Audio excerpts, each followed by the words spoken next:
Welcome to the Your Gifts Matter podcast. We're here to guide, educate, and inspire individuals around the world to access their true gifts, talents, and abilities.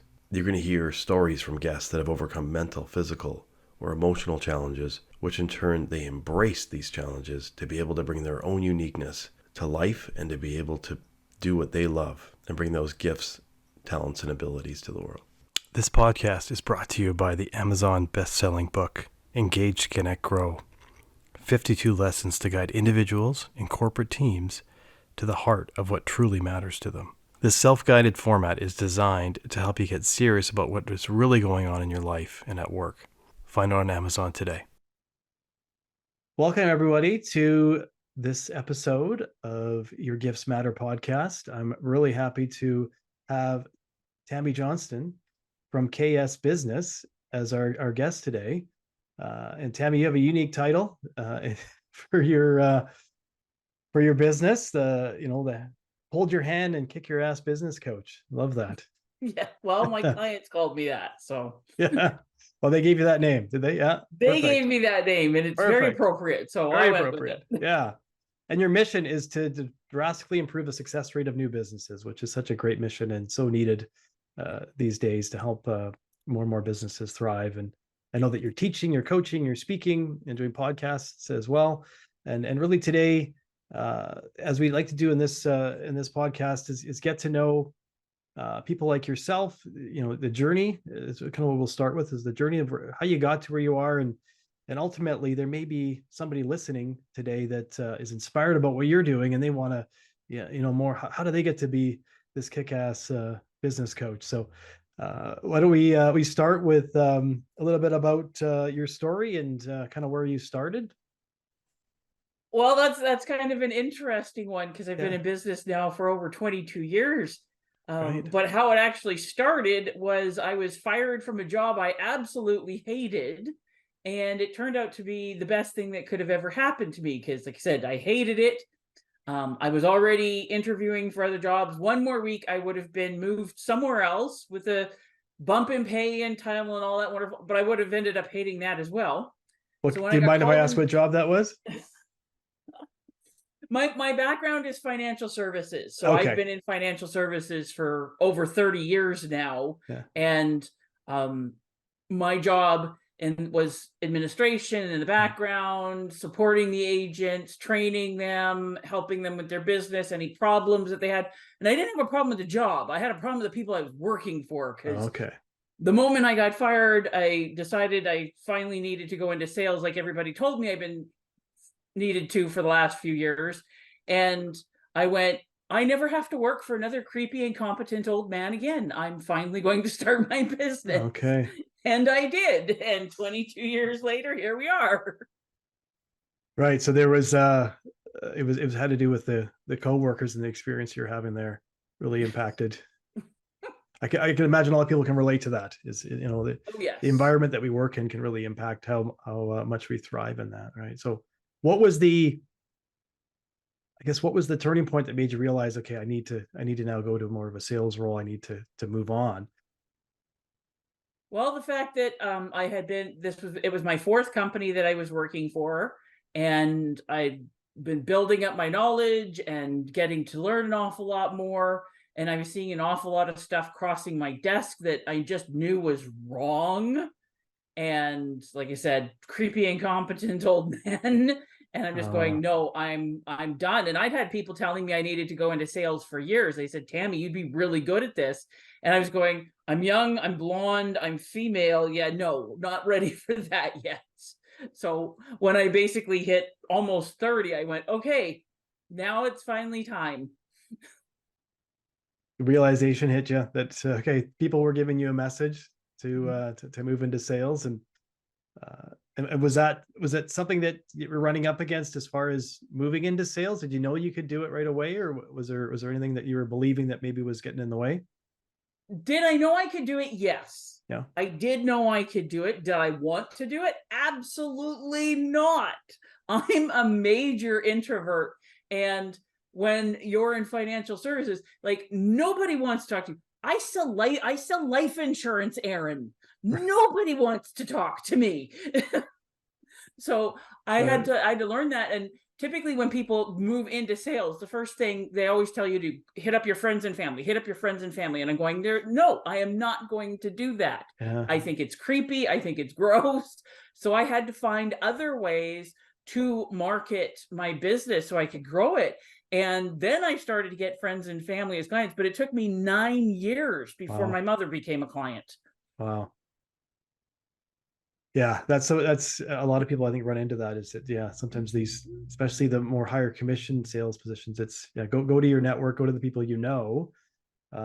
And so what did you do instead? How did you step into that sales role? Well, there was a few things that I did. So because my background was on the admin side and like processing the business and answering the questions and stuff, I had a really, really good, solid knowledge. And when I was seeing stuff crossing my desk that just made my skin crawl, I was going, how is this stuff being sold?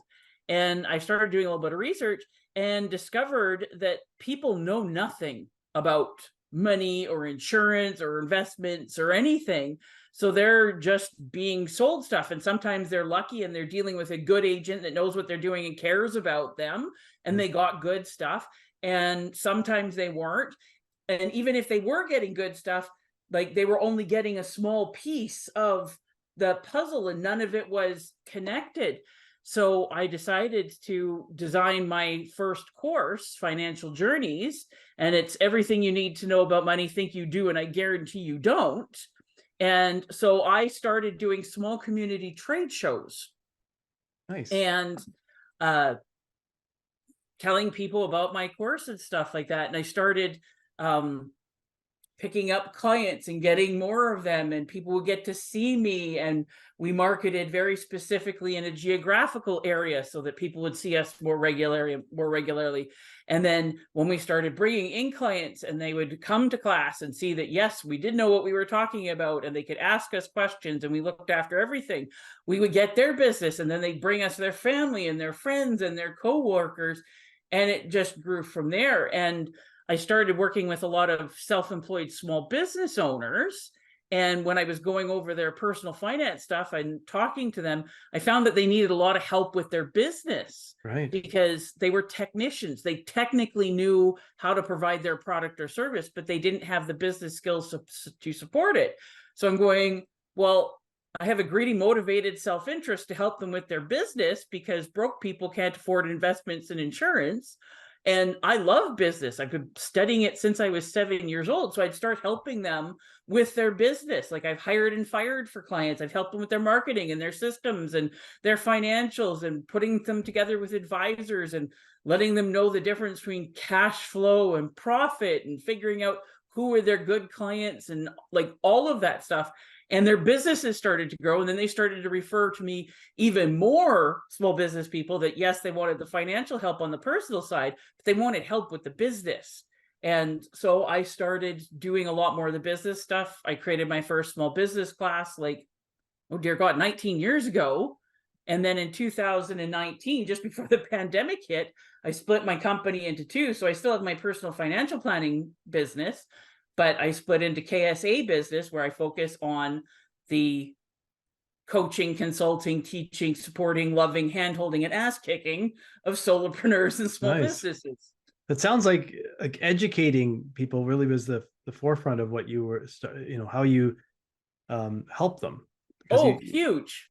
versus Huge. selling something, you were actually educating, Mm-hmm. and you weren't focusing on a product. You were educating them about and increasing their knowledge so they could make an informed decision.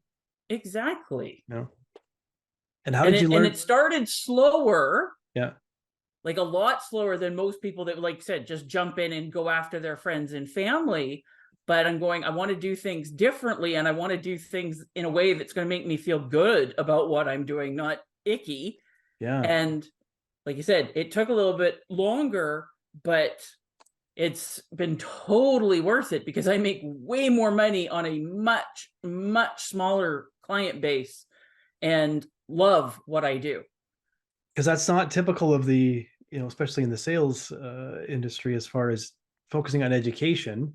That tends to be, part of it, but that's not where the more of the attention is you have to just go and meet people and get opportunities and close business. So what made you go down that path of, okay, I'm going to educate a group of people consistently?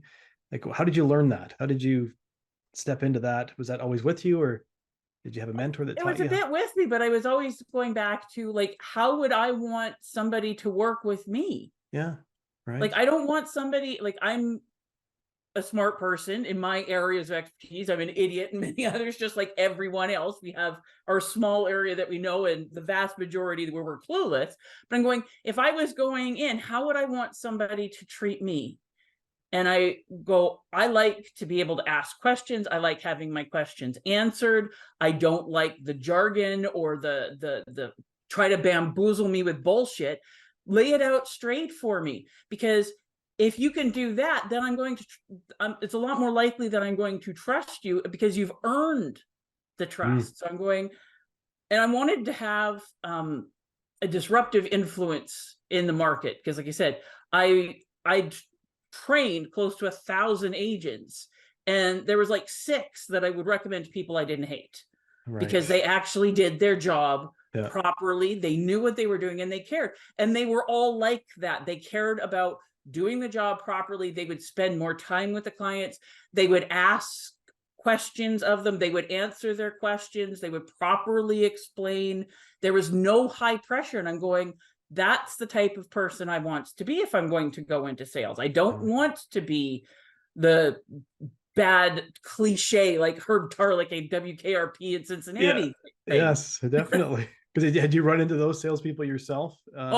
Most of them. Most of them, right? Yeah. We're different levels of that, unfortunately. Yes, definitely. Now, I'm curious about something you brought up, that if you're open to going back in time a bit, you mentioned when you were talking there around that you started looking at businesses when you were 7. Can you share a little bit about that?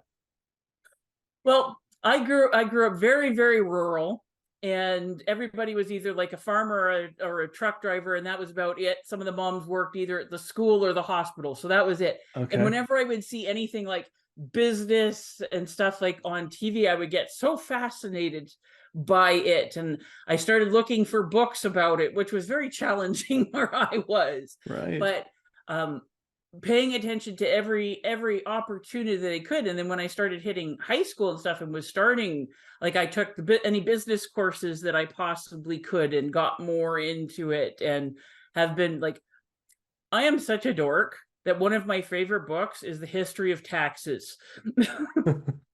Wow. That's unique. Yeah. And what was it about business that really drew you in? Like when you started reading about business and that, what was it that drew you in that said, this is an area that I want to learn more about? In addition to the tax. To be very honest, one of the first things was they're also clean. They're also they don't clean. have to go out and get all dirty doing farming and all sorts of stuff like this. And they get to dress up and look at, I thought, like, because I'm old enough, like having like a clean, shiny office with like your typewriter, because computers were not a big thing when I was a little girl. Yeah. The typewriter and I just thought that was just the neatest. That was the stuff that got me excited. And then as I got older and learning what business was, like the corners, the stores in town were businesses, and the doctor was a business. So I could learn how to do this, and I could do whatever I want. I don't have to be stuck here. And that was probably when I was, like I said, 7. To be very honest, that's the stuff that attracted me. Like, I don't have to get dirty because I'm an anal retentive neat freak. Okay. So like farming, like I used to have to help with the garden and all, like I've done lots of hard work, don't have a problem with it. And the fact that I had to go through and do all of that stuff when I was a kid was actually a really good thing, but I didn't like it. And it's definitely not how I wanted to spend the rest of my life. Well said. Yeah, that's completely understandable. Yeah. And so did you start any businesses as a kid when you were younger? Well, I started, like, I'm old enough that there was a party line when I was a kid. Okay. And so my first paying job, because I didn't get an allowance or anything like that, my first paying job was answering the neighbor's phone when he wasn't home and taking messages for him. And then I started doing a ton of babysitting. Like, I was a very popular babysitter, so I made a lot of money doing things like that. Yeah. But there really wasn't a lot of opportunity for business, because like when I say rural, like we live 10 miles out of town. Like, so your closest neighbor was like a mile away. So there weren't a lot, like you see city kids and they have like paper routes and lemonade stands, and I'm going, that wasn't an option in the middle of nowhere. But you got creative and you used the opportunity with the party line and babysitting and made it work. It sounds like, yeah. And so these skills to run a business, to be an entrepreneur, like it seems like it was ingrained in you in some ways. Like, what are the key things that you've gifts or talents that you think that you've had along the way that have really helped you get to where you are today? Curiosity is big one. Like, I've always been a person to ask questions, and my favorite question is why, because I want to understand how things work and what are the thought processes and stuff that go along with it. So that was a big one. And like I said, always grew up working hard, like garden and looking after the house, and like I cooked my first full course turkey dinner when I was 8 years old. Wow. And yeah. all of that stuff. So having that work ethic has been huge. Like that's a big one. And I think that's what a lot of people, especially young people nowadays, are missing out on, because their parents do so much for them. And I do a lot for my daughter too, but I've also insisted from when she was little that she do chores around the house and that she learns how to do things, because I'm not going to send you off to university and not have the ability to make toast or do anything like that. Right. And she used to fuss about it, because like when I teach her how to cook or do the different things, and she's like, I want to be doing something fun like all kids. And I'm going, my job as your mom is to raise you to be an independent adult. And I'm going, when you go to university, you're going to be a rock star, because you're going to know how to do like all of these things. You're going to be surprised how many. And then when she was in junior high, a group of the kids were getting together and over lunch, and they were talking about like, what can they do? And Ayla knew how to do all of it. She came home and she goes, "Great, Mom. My friends, they don't know how to do anything." Yeah. And I'm going, learning how to do things and how to take care of myself and others and figure it out has served me very well, because I take those skills into my business and helping all my clients. Like, those would be the two biggest gifts: curiosity and work ethic. Worth it. Yeah. And do you find that you're teaching that to your clients? Are they running up against that themselves? And you're showing them ways to tap into their own curiosity and work ethic? Well, pretty much my clients come to me with the curiosity. Like, the people that work with me are the ones that want to actually get results, and they know that the magic pill doesn't exist, and it's just a bullshit waste of money. So they come to me flat out knowing that they're going to have to put in the work. But we're able to be creative together and talk through, okay, what actually is your problem, and figure that out, so we can come up with solutions and alternatives. So that's probably the biggest thing that they like. I don't teach anything that's like completely unique or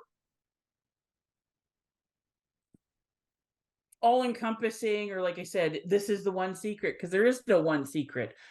Here's the basic foundational pieces, and here's how we can play with it, or different ideas from where we've learned other stuff, like to come up with stuff.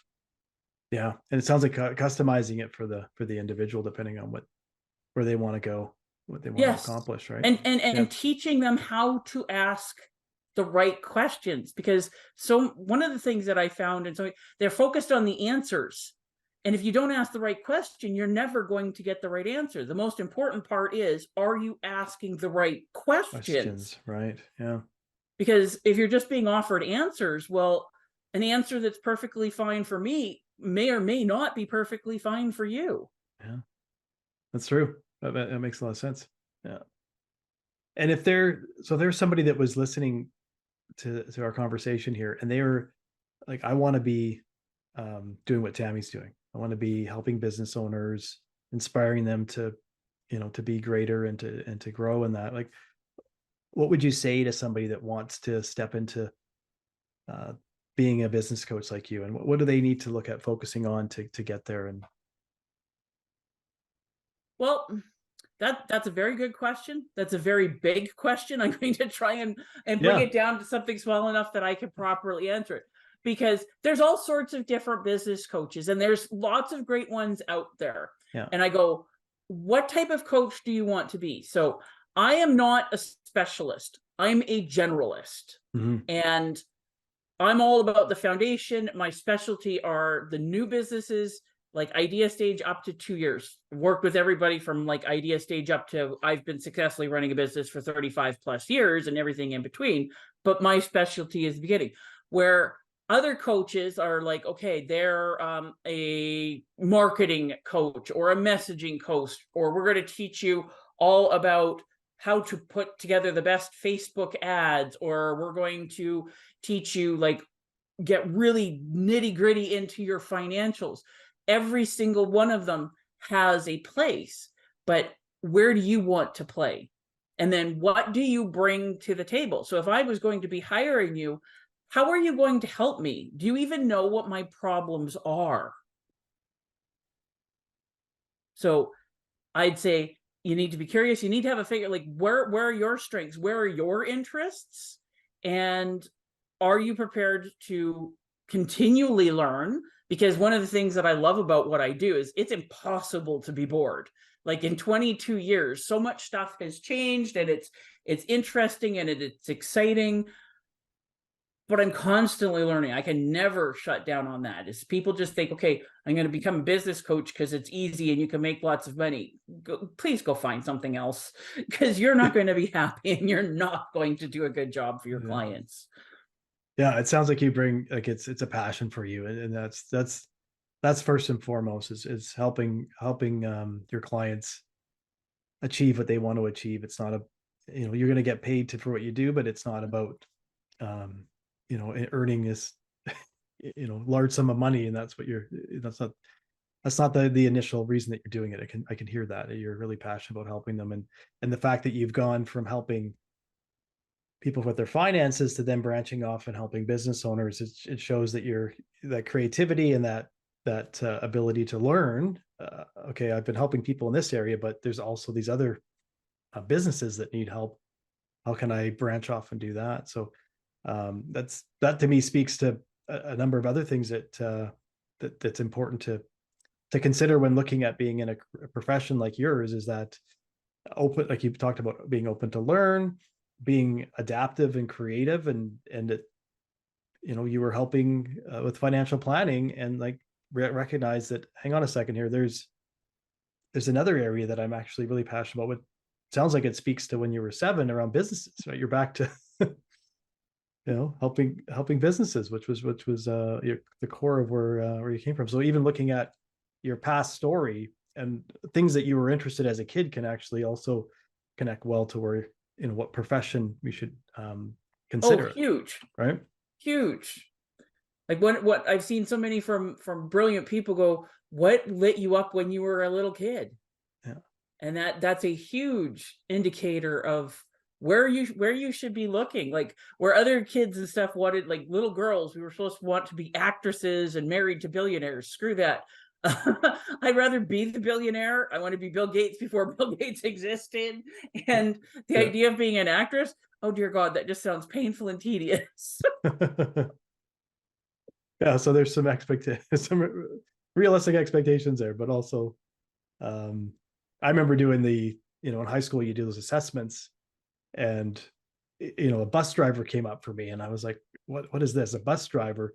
But not at that age in high school, not recognizing that it's the skills that bus driver has, being connected to people and getting people to a destination and getting them there safely. And, so there's elements in that doesn't mean I have to be a bus driver.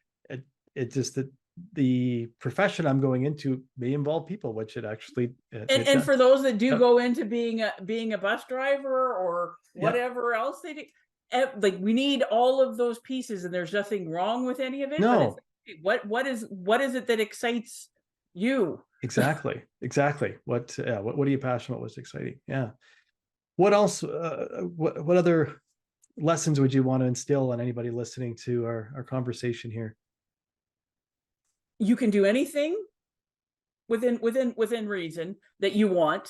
Like I always say, I love gymnastics. Always have loved it. Like Simone Biles, and watching that, like she is the GOAT. No matter how hard I could have worked or anything, I would never be. I'm too tall for a gymnast. I physically do not fit in any of the equipment, so that's never going to work for me. But outside of special things like that, if you are willing to put in the work and the time, you can accomplish it. Like that, unfortunately, one of the big problems we have with our society, especially with social media and stuff, everybody's so used to like this instant gratification. Well, that doesn't exist. It doesn't happen that way. You have to be committed. You have to put in the work, and you have to be patient, put in the time. If you're willing to do that, you can be successful at pretty much anything. But if you're not willing to put in the work and be patient for the time, don't bother. Yeah. There's an element of putting in the effort and taking the steps forward. Yeah, for sure. Anybody listening today that wants to learn more about what you do, or any specific things that you're working on right now, I can put any of the links or any places to find you in the episode details, but anything that you want to mention as far as how the best way people to reach out to you if they want to You actually. can always find me on my website at KSABusiness.ca, and KSA stands for Kick Some Ass Business.ca. Or you can find me on Instagram at KSA.business. Perfect. Well, I really appreciate your time today, Tammy, and your insights and your just sharing your journey and how you got to where you got to today, and really can see the gifts that you possess to be able to move out of that administrative role to actually step into your passion. That's really appreciate your time today. Well, thank you for having me, Aaron.